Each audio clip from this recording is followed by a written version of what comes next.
So you hear this number. Africa has 122,500 millionaires spread across the continent. On the surface, that sounds pretty impressive. But then you realize that over 700 million Africans are still living in extreme poverty. And here's the really shocking part. West Africa, we are talking about Nigeria, Ghana, Senegal, home to almost 400 million people, is pretty much a blank space in this world map. It's almost invisible. You see Kenya climbing up to 5th place with 6,800 millionaires. You hear about East African cities like Nairobi becoming these new wealth hubs.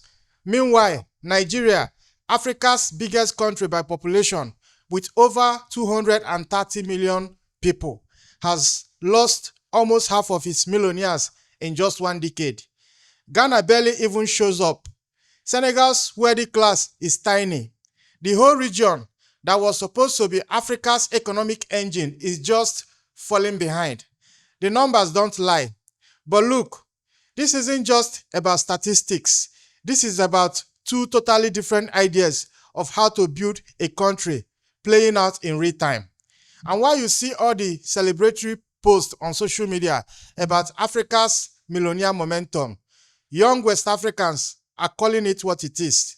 The rich getting richer and everyone else is left to drown. So what's really going on here? Why is West Africa getting left in the dust? Why East Africa seems to be surging far ahead? And maybe the most important question of all, what does this mean for the 12 million young people flooding Africa's job market every single year when there are only 3 million new jobs for them? In this episode, we are going to break it all down. Why West Africa is missing from this millionaire boom, how this crazy inequality is reshaping everything, and what it all means for Africa's future. This is Frontline Africa, and this story goes way deeper than any headline. Ensure you watch to the end to understand the obscene level of inequality in Africa. Let's get into it. All right, let's start with the numbers that should make every single one of us pause. The 2025 Wealth Report is celebrating this projected 65% growth in millionaires over the next 10 years across Africa. You've got South Africa at the very top with 41,100 millionaires. That's more than the next 5 countries combined. Then Egypt with 14,800 millionaires. Morocco with 7,500 millionaires. And Nigeria with 7,200 millionaires. Then Kenya with 6,800. But here's what that celebration conveniently leaves out. In Nigeria, where about 7,200 people are dollar millionaires, more than 135 million people, that's 2 out of every 3 Nigerians, are trying to survive on less than $2.15 per day. In Kenya, while 6,800 people are building wealth, 36% of the country is living in extreme poverty. You go to the Democratic Republic of Congo, you might find about 500 millionaires, but 75% of the population is below the international poverty line, and it gets worse. You really want to know what's going on? Just look at social media. There was this Kenyan guy who shared his monthly budget of about 21,000 shillings. That's about $140. It went viral because everyone recognized that impossible math. His rent is about 7,500 shillings. Food costs have basically doubled. Transport eats up another huge chunk. And there's almost nothing left. And yet, Nairobi is being celebrated as Africa's 4th wealthiest city. Young Africans on TikTok, on Twitter, on Instagram, they are not buying this millionaire hype. Not for 1 single second. They are posting pictures of slums right next to luxury apartments, asking how 6,800 millionaires in Kenya is progress when Kibera, Africa's largest slum, still doesn't have basic sanitation.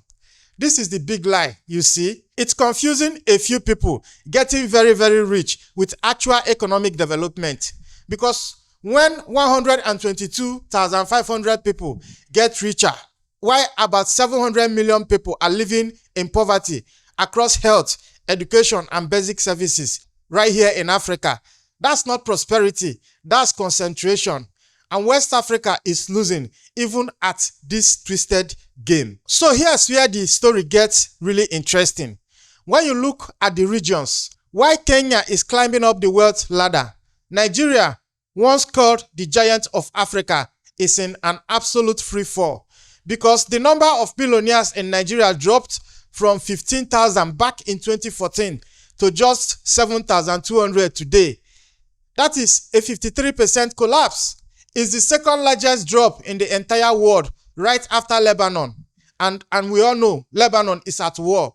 And the reasons will tell you everything you need to know about West Africa's broken model. The currency, the naira, has been so unstable, it basically destroyed people's wealth overnight. It lost over half its value since 2023. But this wasn't an accident. This is what happens when, after decades of depending only on oil, of the elites capturing all the wealth, of building an economy that only works for a few connected people while everyone else gets left behind.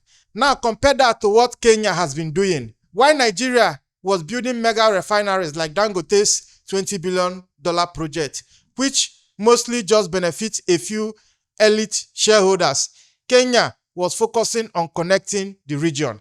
They built the standard gauge railway to link Uganda to their ports. They rolled out digital payment systems like the M-Pesa that actually reach people in rural areas.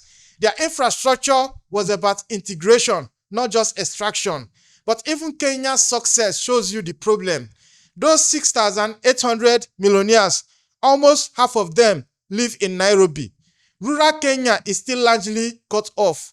The wealth is still concentrated, just maybe a little less disastrously than in Nigeria. And what about Ghana and Senegal? They barely even make a dent. Ghana has maybe $1,500 millionaires in a country of 34 million people. Senegal, maybe 800 for 18 million people. These aren't just small numbers. They show a complete failure of the whole trickle-down ideas across West Africa. Meanwhile, you've got smaller East African countries that are growing their wealthy class in different ways. Rwanda's millionaire count is up 48% in the last decade. Mauritius is up by more than 63%. They focus on things like good governance, making taxes efficient, and building a business environment that created wealth for more people, not just for the guys at the top. The message couldn't be clearer. West Africa's giants are falling because they never built economies for everyone. They built machines to extract wealth for political elite and left millions behind. And here's the thing the report never captures. Africa's youth aren't buying this hype. They are flooding social media, ripping apart this shiny wealth narrative and showing the raw daily hustle instead. Just scroll across TikTok in Africa and you will see it. Endless clips of Okada riders grinding 14-hour shifts, street vendors hawking in standstill traffics, graduates with degrees reduced to selling phone chargers on a roadside table. It's not a statistic, it's survival. In Accra, a simple video went viral. A young guy reacting to Ghana's growth numbers. His frustration hit home across West Africa because everybody's parents are still struggling with hospital bills. Most people's siblings are still unemployed. That clip turned into a chorus. Growth for who? Twitter in Nigeria has become a battlefield of contrast. Threads go viral under titles like Millionaires in Nigeria versus Reality in Nigeria. You will see side-by-side photos. Luxury cars lined up at a mall right next to flooded slums where families balance on planks above sewage water. It's not envy, it's a reminder. The wealth is real, but it exists in a different universe. Even in Nairobi, hailed as East Africa's wealth capital, young people are calling out the absurdity. They are posting salary breakdowns, showing their rent swallowing more than half their paychecks, while jobs remain scarce. Living in a so-called wealth hub where you can't even afford a one-bedroom flat. That irony is too sharp to ignore. But here's where it gets interesting. The conversation is turning political. It's no longer just why am I poor? It's why are we poor? When our cocoa, our gold, our oil makes others rich. Youth across the continent are connecting the dots, exposing mining contracts that enrich foreign companies, fuel imports that cost more than the crude we export, the government that boasts of growth while citizens drown in debt. This is the shift from frustration to consciousness. And once Africa's youth connect these personal struggles to the bigger system, that's not just a complaint anymore. That's a movement. Now, West Africa loves to talk about its mega project. You know, Nigeria's Dangote refinery, which can process 650,000 barrels of oil per day. The $15.6 billion Abidjan-Lagos highway that's supposed to connect 75% of West Africa's economy. Ghana's new port expansions. Senegal's new oil industry. On paper, it all sounds amazing. The region has over $1 trillion in projects planned. But here's the problem. These projects are designed for extraction and to benefit the elites, not for the development that includes everybody. That Dangote refinery, it's owned by Africa's second richest man, is mostly going to serve export markets and the rich people in Nigeria who can afford the fuel. As I speak to you, Dangote refinery is making his first export of gasoline to the United States. So it's basically not always about Africa. It's mostly going to serve export market and the rich people in Nigeria who can afford the fuel. You see that massive highway? Sure, it connects big capital cities for trade. But what does it do for the millions of people living in poverty all along that route? Not that much. Now, contrast that with Kenya's approach. The standard gauge railway wasn't just about moving cargo. It connected a landlocked country, Uganda, to coastal markets. It created opportunities for small traders. M-Pesa didn't just serve people with bank accounts.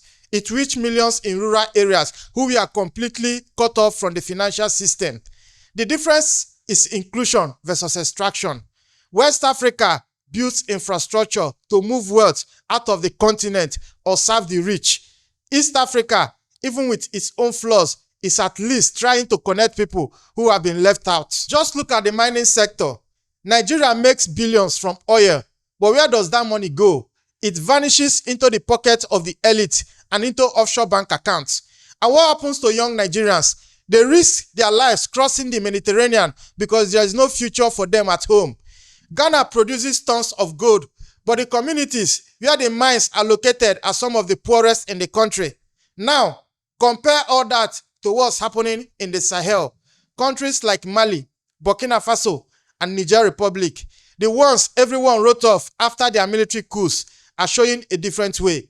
They are ripping up old mining contracts and rewriting them to keep more of the value in their own countries. They are demanding that their raw materials get processed locally instead of just shipping everything off to Europe and China. These Sahel countries are asking a really basic question. Why should we export our uranium to power France's nuclear plants where our own people don't have electricity? Why are we shipping gold to London when we can't even fund our own schools and hospitals? It's a revolutionary idea and one that West Africa's old guards doesn't want anyone to talk about. So while West Africa's coastal elites are busy celebrating their millionaire stats, something truly revolutionary is happening just to their north in the Sahel. Because in Mali, Burkina Faso, and Niger, they formed this alliance of Sahel states and they are completely rewriting the rules on who controls Africa's resources. Now, and honestly, their success is making the traditional leaders in West Africa very, very nervous. Here's what they've done. Niger basically cut off uranium export to its former colonizer, France, and took back the license for one of the world's biggest uranium deposits. Mali had just started nationalizing gold mines that used to be controlled by foreign companies.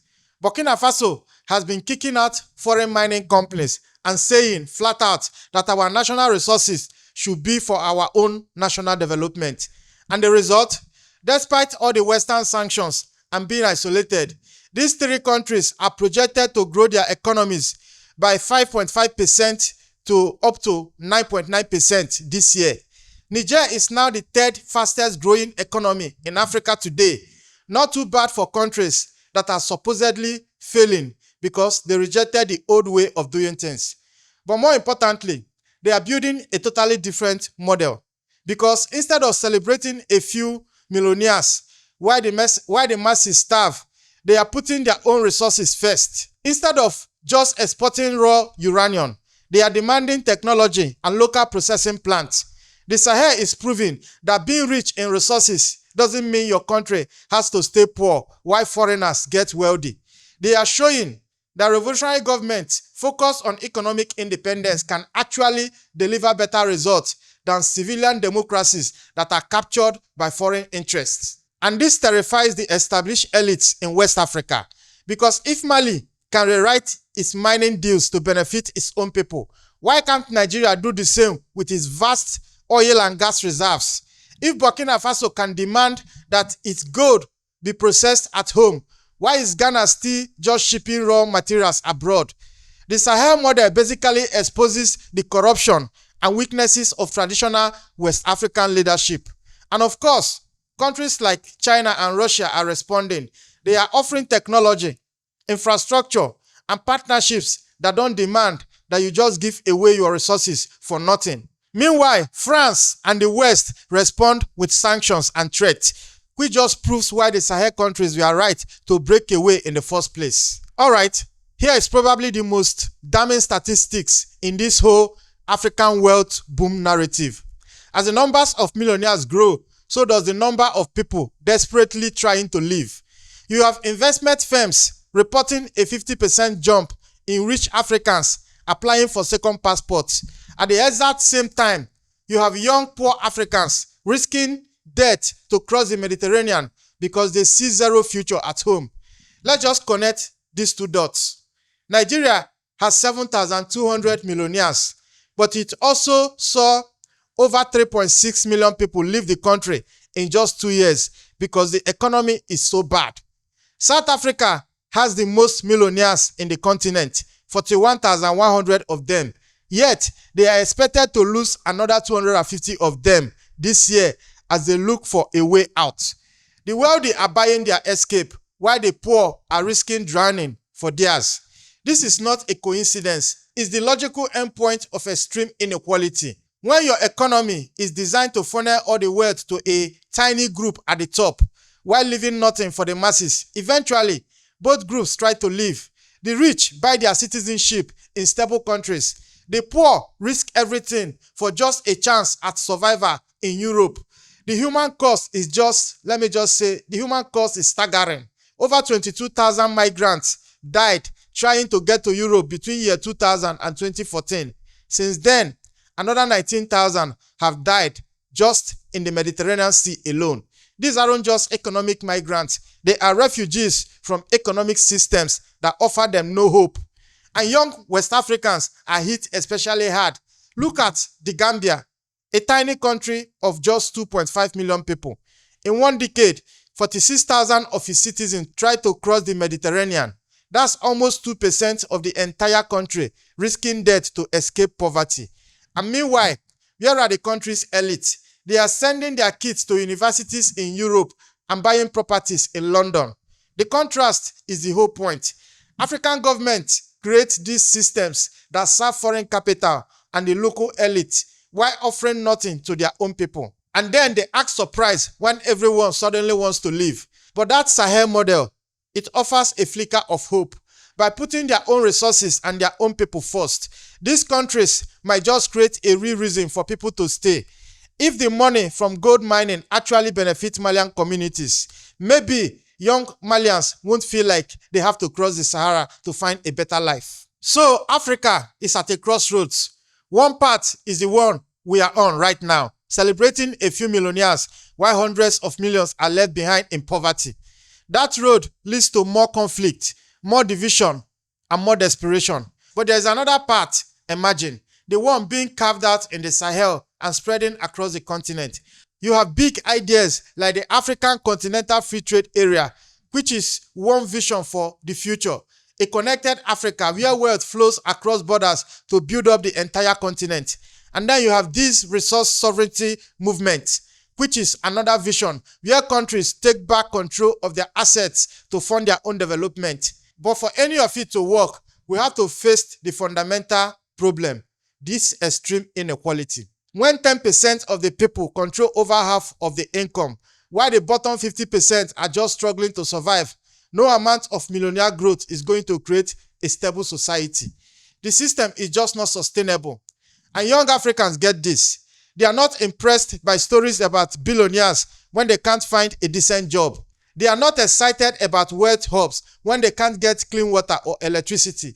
They are connecting the dots between their country's resources being taken, the elite getting rich, and them being completely shut out. The conversation on social media is getting smarter and smarter. Young Africans are studying what the Sahel is doing. They are sharing information about unfair resource contracts. And they are asking why their own leaders keep accepting deals that make their countries poorer while enriching foreign companies and a handful of local elites. This is how real change starts. When millions of young people realize that their poverty isn't just bad luck, that it's the result of choices made by people in power, they start demanding different choices. We saw exactly that happen in Kenya earlier this year and even last year, when mass protests forced the government to back down on a disastrous finance bill. West Africa being missing from the wealth map isn't just a failure, it's a signal.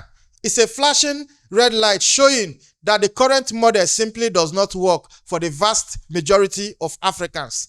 The big question now is whether the region will just double down on what's already failed, or if it will learn from the examples being set by the Sahel.